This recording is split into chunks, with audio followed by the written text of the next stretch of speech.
Magandang umaga po sa bawat isa. At magandang umaga din po, magandang araw sa ating mga nakakasama ngayon sa ating live stream. Okay. So, sa umagang pong ito, ang ating... Excited na ba kayo? Yes, excited na sila. Excited po tayong lahat to read our text na magmumula po sa 2 Corinthians. Teka lang po, at iba po yung PowerPoint na lumabas. Sige po. Napakabuti po ng ating Diyos na buhay. Tunay po na siya ang source ng lahat ng bagay. Katulad po ng mga inawit natin kanina, no? Tugma sa mensahe ng Panginoon today. Sige po, kung mayroon po kayong mga Biblia, open our Bibles sa 2 Corinthians chapter 8. At ininanyahan ko pong lahat na tumayo sa pagbasa ng ating salita ng Panginoon.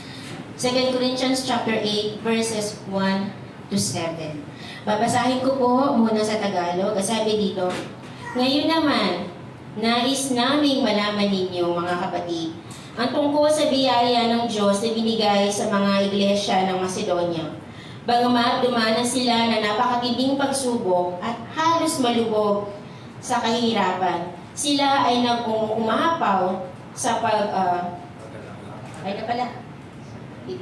Bagamat dumanas sila na napakatinding pagsubok at halos makalubog sa kahirapan, sila ay nag-uumapaw sa kagalakan mabahagi ang yaman ng kanilang kagandahang loob. Ako ay nagpapatunay na sila ay kusang loob na nagbigay ayon sa kanilang kakayanan at higit pa sa kanilang kakayanan. Masidhi pa sa silang nakiusap sa amin na magbigay ng pagkakataon makabahagi sa biyayang ito ng paglilingkod sa mga banal. Ang ginawa nila ay hindi namin inaasahan. Ibinigay mula nila sa kanilang sarili sa Panginoon at sa amin ay sa kagustuhan ng Diyos. Kaya pinakausap namin si Tito na yamang mayroon na siyang pinagsimulan, nararapat na tapusin din niya ang iyong mga biyayang ito. Ngunit kung paano kayo sumagana sa lahat ng bagay, sa pananampalataya, sa pananalita, sa kaalaman, at sa kasabikang tumulong at sa inyong pag-ibig sa amin, sikapin din ninyo na kayo sumagana sa biyaya ng pagbibigay. Dakilang Diyos, maraming salamat po sa pagkabasa ng iyong salita. And I know every one of us is already ready to receive your word. Bless, Panginoon, ang mensahe na nagmula sa iyo. Ikaw po ang patuloy na mangusap sa iyong mga anak sa mga verses namin pag-aaralan sa umagang ito. Sa iyo ang pinakamataas na papulit pagdakila, itong aming dalangin sa pangalan ni Jesus. Amen. Makaupo na po tayo. So, ang pamagat po ng ating pag-uusapan sa umagang ito, an encouragement to excel in giving. Yan. Iyon po, no? Si Paul po, yung ginamit ng Diyos para ma-reach po ang lugar ng Greece. Yan po yung church na kung saan matatagpuan ang Macedonian sa north at ang Corinthians sa south. Dumating po sa time na ang church sa Jerusalem, nagkaroon po ng pangangailangan. They need support. No? At ito sa Apostle Paul, he encouraged the Gentile believers to bless and support the main church, yung church sa Jerusalem mismo. Mababasa po natin sa Acts, Acts chapter 2, verse 44 to 45, sabi po dyan, and all the believers were together and had everything in common. They sold their property and possession to give to everyone who is in need.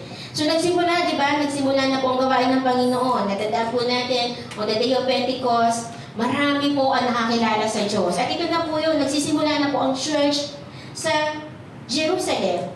And may pangangailangan pong pinansyal ang iglesia. At kaya nga po yung mga early believers during that time, they sold everything. And in Acts chapter 4, 32 to 35, sabi po siya, all the believers were in one heart. Isa lang, one heart and mind. No one claimed that any possession was their own, but they shared everything they had. Lahat pantay-pantay, lahat meron. With great power, the apostle continued to testify on the resurrection of our Lord Jesus, and God's grace was powerfully at work in them all, that they were no needy person among them. For time to time, they would, who owned the land or houses, sold them, bought the money from the sales, and put it in the apostles' feet, and it was distributed to everyone who had need. So during that time, lumalago po sa pananampalataya ang mga kapatid natin, mga early believers, and they also learn how to share, to give their own possession. Hindi po nila inaari, teka, akin lang to. Pamana po to sa akin ng aking mga ninuno, hindi ko pwede itong pamigay. But nabasa po natin sa mga verses na to, pinagbili nila because they know they will give it to God. Hindi lang basta doon sa mga lingkod ng Diyos, no, hindi para sa mga apostol, hindi sa sariling gamit ng mga apostol, but for the church, para lumago, para masustain, para po lahat ma-reach out pa po ang mga marami pang tao. Pero, siyempre, naubos ang pondo. Siyempre, ginagamit. Di ba? Sabi dyan, pinamimigay nila yan. O, tapos kapag nauubos-ubos na yung pondo, sabi, yung mga meron pa pwedeng pagbili, binibenta na naman nila. At may pinamimigay. Ngayon, sa Acts chapter 11, nagkaroon ng problema. Acts chapter 11, verse 37. Wala po dyan. Acts 11, 27 to 30, nagkaroon po ng taggutom. During this time, some prophets came down from Jerusalem to Antioch. One of them, named Agabus, stood up and through the Spirit predicted a severe famine would spread over the entire Roman world. And this happened during the reign of Claudius. The disciples at each one was able to decide to provide help for the believers and sisters living in Judea. This they did, sending their gift to the elders by Barnabas and Saul. So nagkaroon pa po ng problema. Nagkaroon po ng malaking taggutom. So, yung ating mga kapatiran sa Jerusalem that time, mas lalo silang naghirap. And this causes ang mga disciples to share. At si Paul, during this time, may mission na po siya. Sabi po sa Romans 15, 25 to 27, Now, however, si Paul po nagsasabi, I am on my way to Jerusalem in the service of our Lord's people there, from Macedonia and Achaia, were pleased to make a contribution for the poor among the Lord's people in Jerusalem. They were pleased to do it, and indeed they owe it to them, for if the Gentiles have share in the Jews' spiritual blessing, they ought to have the Jews to share with them with their material blessing. Kasi nga po, di ba, yung spiritual blessing talaga dapat sa mga Hudyo lang. Pero na-share po ng Gentile. So, ngayon po, kumbaga yung main church ay nangangailangan, yung churches outside Jerusalem ang nagpadala ng pagpapala, ng tulong to bless the Jerusalem churches. So kahit noon pa man po, meron na pong pledges, meron na pong patak-patak, meron na pong share-share para po sa gawain ng Diyos. And mismo sila po, si Paul, wala pa pong walang link. So, dala-dala talaga siya mismo kumolekta, walang sasakyan. Alam natin yung transportation during that time, it's not that easy. But, by heart, these leaders encourage the people. Nangangailangan natin mga kapatid. Are you willing to give? They encourage them. Ngayon, itong pong verse na pag-uusapan natin, introduction pa lang po tayo. Ito yung nakikita mo. Ito pong verses na pag-uusapan natin sa 2 Corinthians. Tingnan natin, ano ba yung sitwasyon ng mga taga-Corinto o ng mga taga-Macedonia. Okay? Sabi po ni Pablo, first, next slide po. They have joy in the midst of their affliction. Sabi po ni Pablo, now brothers and dear sisters, we want you to know about the grace that God hath bestowed or given to the Macedonian churches. Kanina po kinanta po natin about the grace of God. Ito po yun. Grace ng Panginoon na nagbigay ng kakayanan sa mga kapatid natin sa Macedonia na kahit sa kalagayan nila, sabi dito sa description sa verse 2, very severe trial, they're overflowing with joy, and in their extreme poverty, well up in rich generosity. Di ba magka-contrast? Naghihirap sila pero meron silang kagalakan. Nandun sila sa mga napakalalo na kahirapan, pero umaapaw ang kanilang pagbibigay. Di ba? Sabi po sa New King Version, yung kanilang, they have great trial in affliction, yet they abound in their joy. Ang sabi po ng joy, no? Ang meaning po ng joy, sabi po sa concordance, nawa, masabi ko, ma-pronounce ko siya ng tama. In a Greek word, sabi niya, joy means kara, means calm, delight, and inner gladness. It is also related to kairo, which means I rejoice. And in charis, which means grace. So yung joy ng pagbibigay ng mga taga-Macedonians, yung overflowing ng joy, it is by the grace of our Lord Jesus Christ. Kaya po sinabi ni Pablo, no, gusto namin pamalita sa inyo, gusto namin sabihin sa inyo na kahit ganito yung sitwasyon ng mga taga-Macedonian churches, by the grace of God that was bestowed to them, nakapagbigay po sila. Hindi po inisip ng mga taga-Macedonians, teka lang po, alam mo naman yung sitwasyon namin, pababa ang kita, walang trabaho, baka excuse na lang kami, next time na lang. Wala pong ganun eh. In the midst of their trouble, still, they have joy. Maalala po natin, no, sa First King, the time nang nagkaroon ng tagutom, and Elijah was there. Sinabi niya, nag-declare po si Elijah, no? He prophesied that there will be a famine. And the Lord said, sige, pumunta ka sa ganito. You will meet a widow in Sarepta. Sige po, pakipronounce. Okay, so she received, pumunta po doon siya sa widow. At yung widow na to, alam natin yung kwento, na pumukuha na po siya ng stick, at sabi niya, ito na lang po, a little flour and a little oil. Ibibake ko to, and after that, me and my child, wala nang kakakainin. We will die. But Elijah said, okay, do it. Gawin mo, pero una, bigyan mo muna ako. Because the Lord said, hindi mauubos yung flour, hindi mauubos yung oil. The same woman, pag widow po, wala po talagang ibang magsusupport. But the widow, di ba, hindi na po siya nag-hesitate. It's the same nakalagayan ng mga Macedonian. They did not hesitate. Paul, wala kami. There is malaking kahirapan, but andun po yung kagalakan ng puso ng mga kapatid sa Macedonian Church to give. Next slide po natin. Sabi po dyan, they gave willingly in spite of their situation.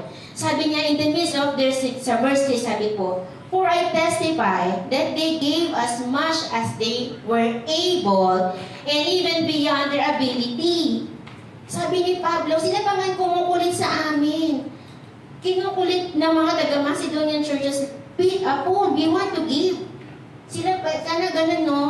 Hindi yung pastor yung nangungulit sa mga iglesia, sa member na every October, di ba? Andyan po yung ating missions man.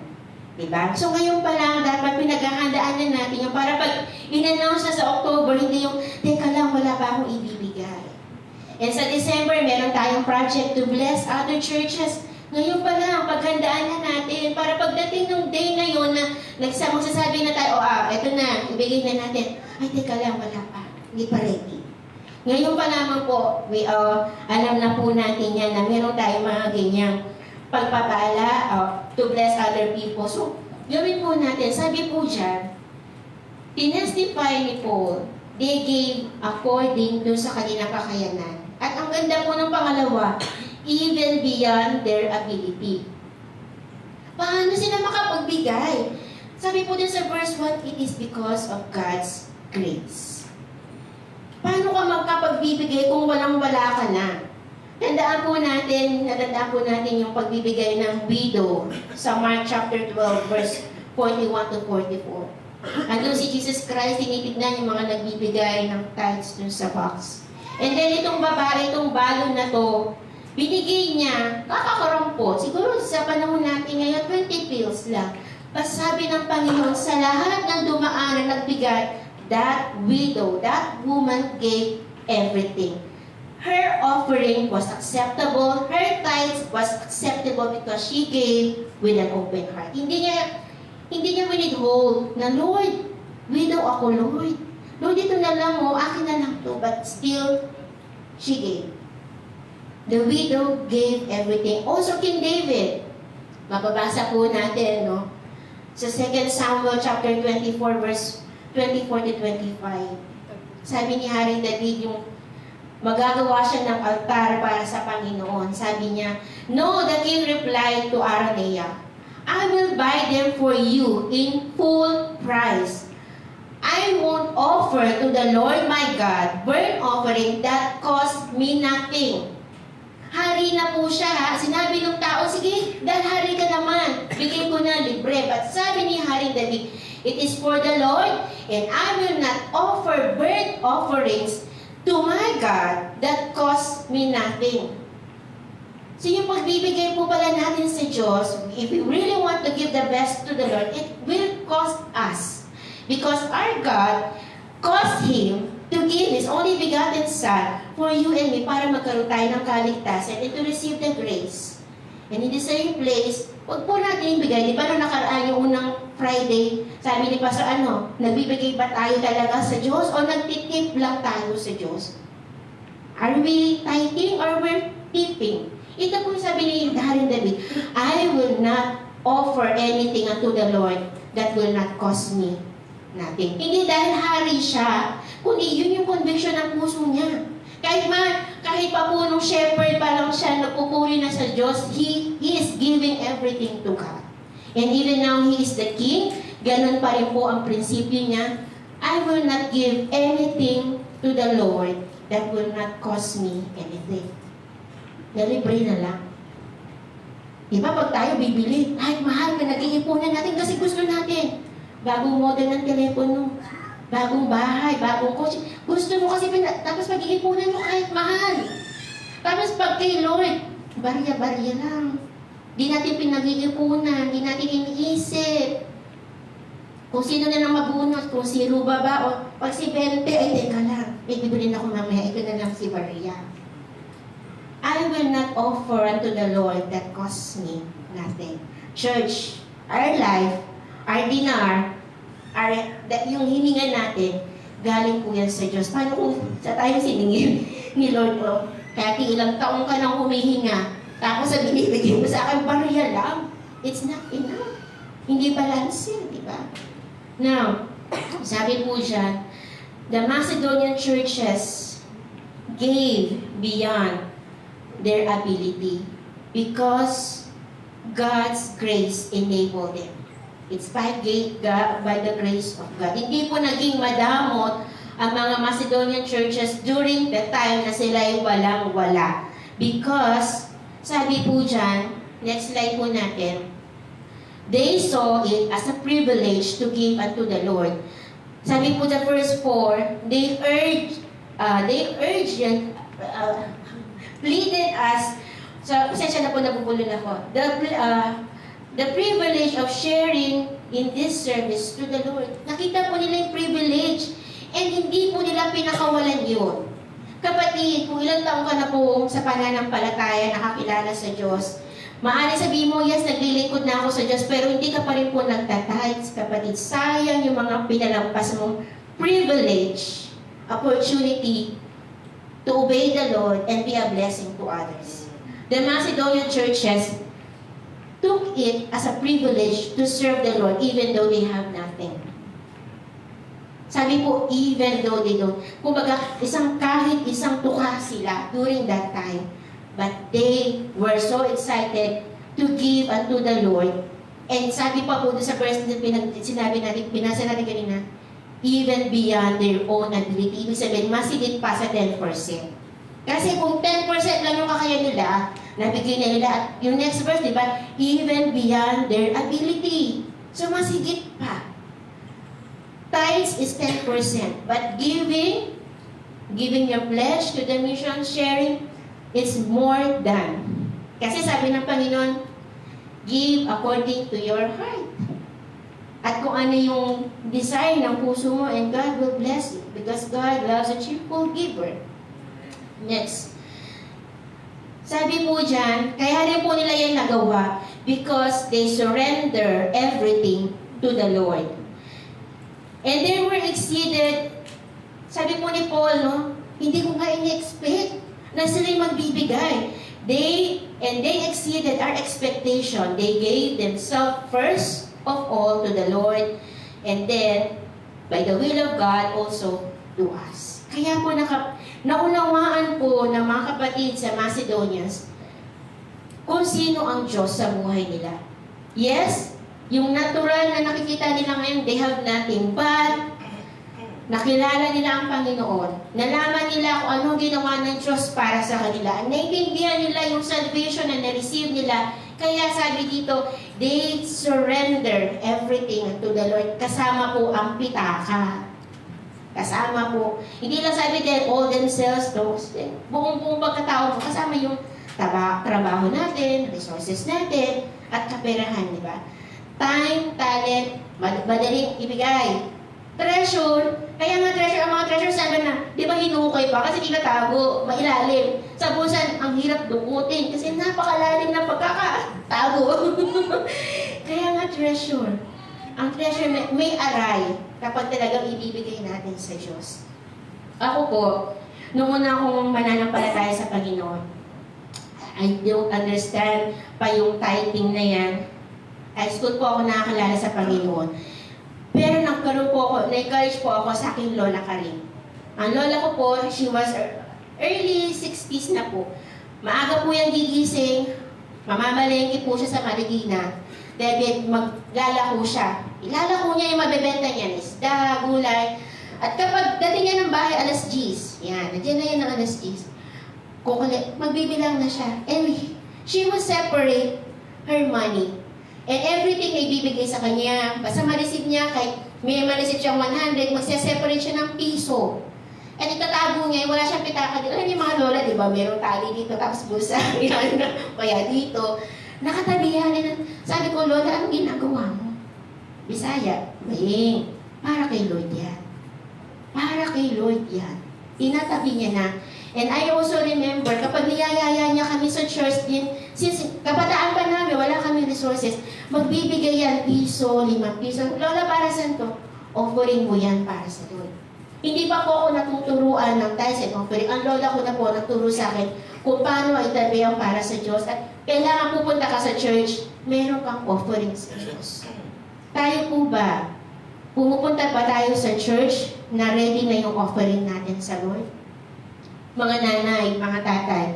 Teach your children also. May mga allowance sila. O turuan mo na, anak, huwag mong ubusin lahat. Save. Sila mismo doon sa allowance nila, mag-save ka para sa Panginoon. Para habang nagkatrabaho na sila, na-instill na po sa kanila, para kay Lord to. Itatabi ko na. Diba? So, kapatid, kung hindi ka pa po nagbibigay sa Panginoon, next week, sahod na. Diba? Oh, alam na this. So, i-separate na natin. Ilagay na natin sa sobre yung 10%.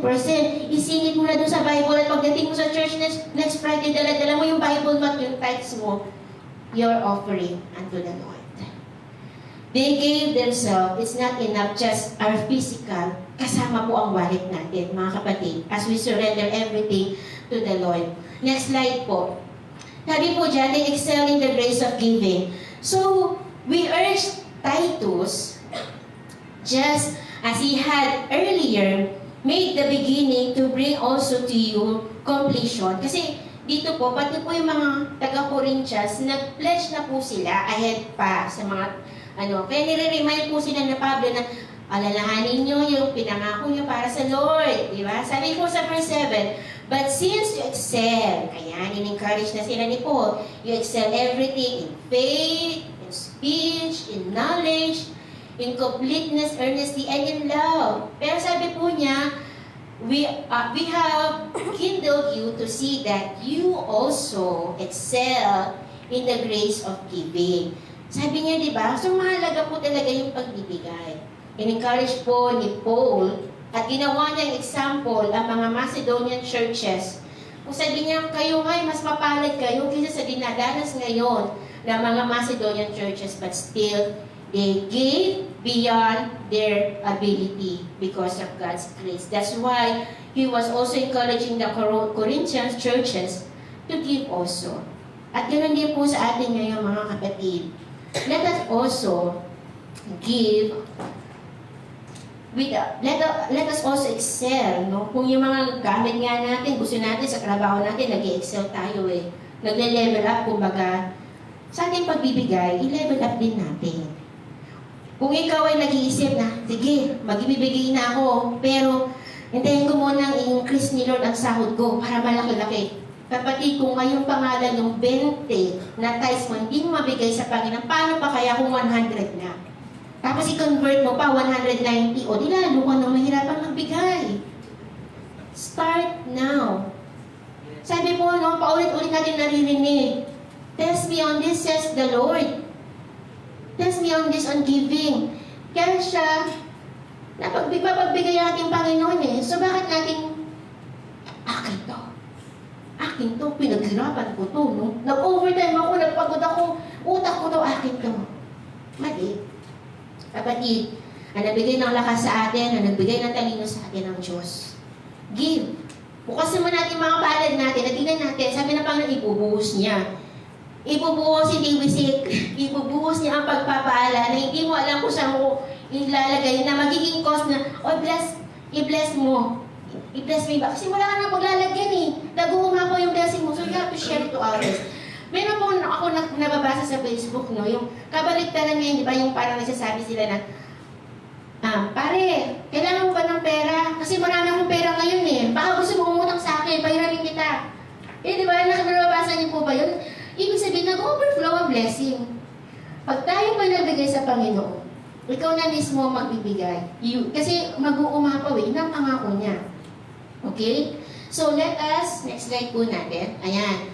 Ito po yung sitwasyon ng mga Macedonian churches. No? They have severe trial, extreme poverty. Yan po yung natural nilang kalagayan. But yung kanilang spiritual life nila, because of the grace of God, because of the Word of God that was instilled to them, at naintindihan nila ang salita ng Panginoon, they have overflowing joy kahit sila'y naghihirap.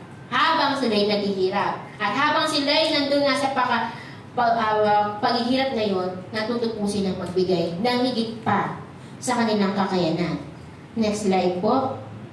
So, let us imitate the Macedonian churches in their giving. Sabi po, sa 2 Corinthians 9:6, pakibasa nga po lahat.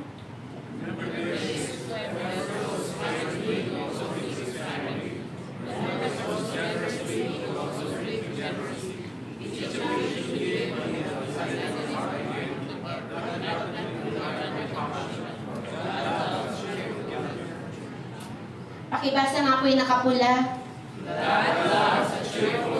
Isa pa nga po. Amen. Now, church, are you, ako ba, as a cheerful giver? Are we a cheerful giver? O baka, teka lang, si Pedro nagbigay ng 10, magbibigay din ako ng 10. Si Maria nagbigay ng 15, ay magbibigay din si Jose ng 15. Hindi po ganun ang pagbibigay sa Panginoon. You give willingly and a cheerful heart. Sabi ng Panginoon, dahil mahal ng Diyos ang nagbibigay na may kagalakan sa puso. Hindi po yung sabihin, ibig sabihin, habang nag-offer tayo, tatawa-tawa tayo, hindi po, yung bukal po talaga sa puso natin. Nasabi po dyan, kung ano ang ating itanim, siya rin pong ating aanihin. So whatever we sow, we will reap as well.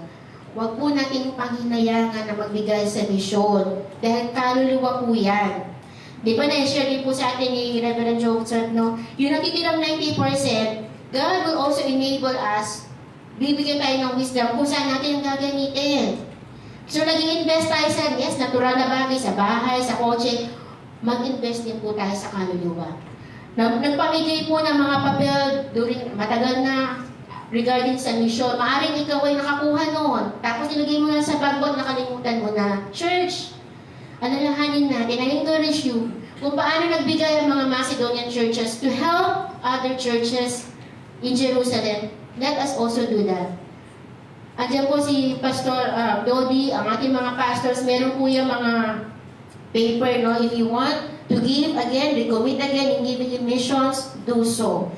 With a cheerful heart. And kung hindi ka pa po nag-tithes, itong susunod na sahod, simulan mo na. Kailan ka pa magsisimula? Baka dumating na si Lord, hindi ka pa rin nagta-tithes. Naku po, mahirap na. Diba? Church, wag po kayo magalit sa akin. But, ito po ay totoo, alam ko sa umpisa, mahirap po magbigay. Mahirap. Dahil na po na dumating na po ako dito, tapos kinukumplit ko pa, Lord, ganito, oo, itatest ko, tapos converted to peso mo, malaki-laki pala yung Lord, no? But, ibigay mo. Ibigay mo lang sa Panginoon. At dumating po ako dun sa time na, Lord, ang tagal-tagal ko na nagtatest, pero hindi na dadagdagan. Lord, dagdagan mo yung sahod ko para magdagdag din yung pagbibigay ko. God will bless us. Huwag po kayong magiginawa. Katulad po ng ginawa ng Macedonian, let us ask for the God's grace na makapagbigay din po tayo beyond our ability. Father God, we thank you for today. Ikaw pong patuloy na manguna at bilangin ko po, yes, meron pong nag-struggle sa amin na magbigay pa sa inyo. But Lord, help us. Katulad ng ginawa mo sa mga Macedonian churches, it is your grace that enables them na kahit during their times ng kahirapan nila, nakapagbigay po sila. Ngayon po, Panginoon, sa aming sitwasyon, yes, meron pa rin po kami mga kailangan mga bayaran, mga bayarin. But Lord, I pray for your grace na mauna po namin ang mga tithes, aming mga offering, para sa iyo, and even, Lord, may encourage po ang bawat isa na sa amin to give to missions sa mga kaluluwa, Panginoon, with a cheerful heart. Binabalik po namin sa iyo pinakamataas na papuri pagdakila, Ama. Ang aming dalangin sa pangalan ni Jesus. Amen.